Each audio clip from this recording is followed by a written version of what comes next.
Okay, this is Ringwalk Media in association with Welland Therapy and Steel Hub Management. Tom Welland, you told me you were going to do it, didn't you? I did, I told you.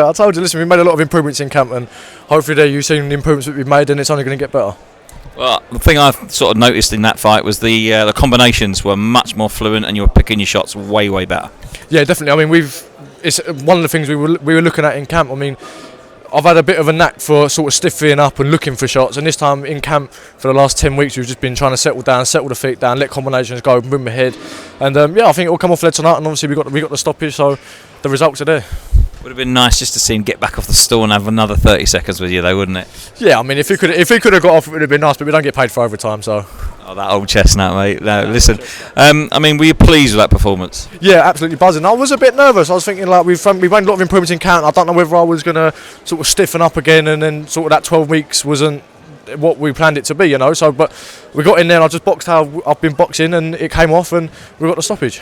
Yeah, I mean, you walked in there, the first round, you sort of looked like you were getting your range, and there was a few nice combinations coming in. That right hand was a bit cheeky, and then second level, I think, for the second round, you just pushed it up a bit, didn't you? Yeah, listen, he was really tall and he had really long limbs, so I had to sort of settle into the fight and just see what he was going to give to me, because he could have been someone who was just going to bounce on his toes and run around the ring and just use his jab, and it would have been a bit of a frustrating fight.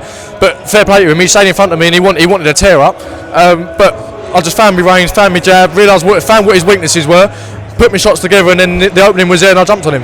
What do you think his weaknesses were? He was very wide, like he threw shots like he was fine. Rather than a jab, he was leading with his left hook, and I was just counting him straight through the middle. And then after that, where I was pushing his head back, his arms would come up and I'd hit him to the body. And he didn't really move his head. He was quite stiff. But other than that, it was just awkward, you know. Like boxing someone who is that tall, you've got to really find your range and settle into the fight. And it only took me a round, but if that was a 6-round fight and someone who was going to be on their toes and use their range a little bit more, it could have been more frustrating. Now listen, the winning punch in effect was very naughty, sir. Yeah, a nice body shot. Yeah, it was nice. I mean, he set up the headshots. I mean, obviously, when you've got someone who's tall, you attack the body and the head will fall, and that's sort of what we did, and that was the game plan: attack his body, his head's going to fall, and it did. Yeah, I mean, we were sat ringside and in the press bit, and everyone went, "Ooh!" You know, that must have felt good, that one. Yeah, it did feel good, but you can't switch off. You know, even though he might have felt it, he's still there to hit back. You know, so you can't sit there and think, oh yeah, I'll call him nice. I'll just stand there and take one back. You know, you can't do that. You've got to move and look for the next combination.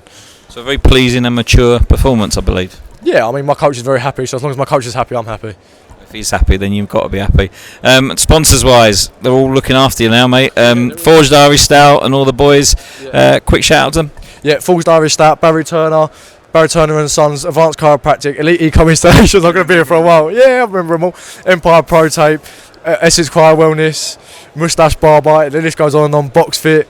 They're all great supporters of mine, and without them, I wouldn't be here today. We'll have to tag them in for you. Thank you very much. Now listen, what's next? Get a little rest, or are we going straight back in? No, we're going to go straight back in. Obviously, we've done 2 rounds there, but we're going to. I've already got another fight date locked in. Obviously, the show's not been announced yet, but we've got another fight date locked in, and we're straight back into camp. I might have a few days off. I haven't gone on holiday, but now with this fight date, this holiday's not going to be much of a holiday anymore. It's going to be straight back in the gym. But yeah, we're just going to go again. We're going to be busy, and every 8 weeks we're going to be out fighting. Well, it's very nice of Mr. Lee Eaton to not give you any time off. He wants to keep me busy, otherwise I end up going off the rails. No, I'm joking. I don't go off the rails. Well, listen, well done tonight. Very good performance, very pleasing, and we look forward to that next one. Thank you very much.